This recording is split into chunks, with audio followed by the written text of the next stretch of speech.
Pour sa seconde édition de Fiesta Tyros, le parc des arènes de Saint-Vincent de Tyros accueillait des animations festives tout au long de la journée. Et pour clôturer cette journée, c'est dans les arènes que le spectacle Land d'émotion de Nicolas Vergonzan a su ravir tous les visiteurs. L'une chancelade. Après une journée riche en convivialité, touristes et locaux ont pris place dans les arènes de Saint-Vincent de Tyros pour découvrir le meilleur des Landes dans un unique spectacle. Ce spectacle a vu le jour tout simplement parce qu'on œuvre depuis de nombreuses années pour maintenir un petit peu la tradition taurine de la course landaise, de notre région, notre identité locale. Et nous, dans les Landes, je trouvais qu'il y a souvent, on parle des échassiers d'un côté, de la course landaise de l'autre, des gémeurs d'un autre côté, etc. Mais jamais on propose à des gens de se réunir à un même lieu, comme des arènes qui sont identitaires de chez nous, et de vivre justement pendant 2 heures avec toute notre tradition, un petit peu comme ça se fait partout.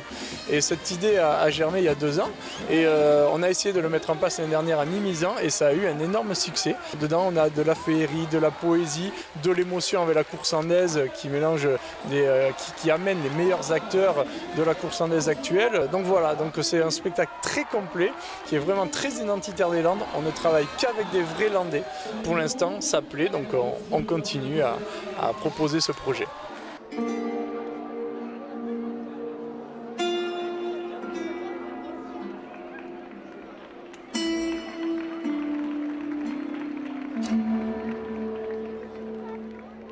Il y a une voix off qui raconte comment sont nés un petit peu les spectacles taurins. Donc il y a une partie taurine landaise très traditionnelle et qui est suivie d'un tableau sur tout ce qui est autour de la création du pain des Landes, des marécages. Avant le pain des Landes, il y avait les échassiers, c'était des bergers qui élevaient les moutons.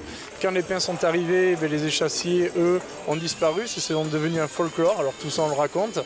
C'est tout un tableau féerique, c'est sous son et lumière. Voilà, les lumières sont éteintes, il y a des jeux de lumière et de la musique derrière, etc. Voilà, c'est très beau, on a les moutons en piste, les échassiers. Ensuite, on a une deuxième partie taurine, où là on met les meilleurs acteurs face à des taureaux de combat. Et on finit par tout le côté hispanisant un peu des Landes à travers nos ferias. C'est-à-dire que on est près de la frontière espagnole, on a tous adopté cette tenue rouge et blanche qui vient de Pampelune. Les ferias sont nées de la création des corridas, etc., etc.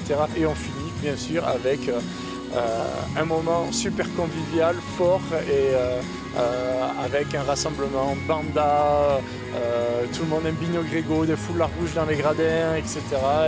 Et le taureau de fuego, inventé ici par Marmajou dans les Landes, qui fait partie aussi de cette identité forte. Voilà.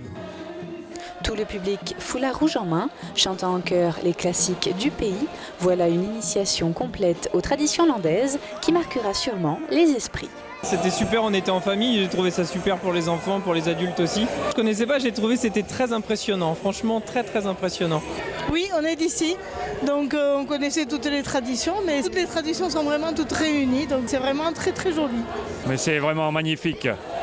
Ouais. Pour des gens qui ne sont pas de la région, ça représente bien le folklore landais et toute la tradition. Ce qui était bien, c'est qu'on faisait aussi pas mal aux animaux. Voilà, je trouve que c'est bien. C'était trop bien, j'ai adoré. J'ai préféré quand il y a eu les feux d'artifice et la vache en feu. C'est toujours intéressant, c'était très joli. Formidable, on reviendra.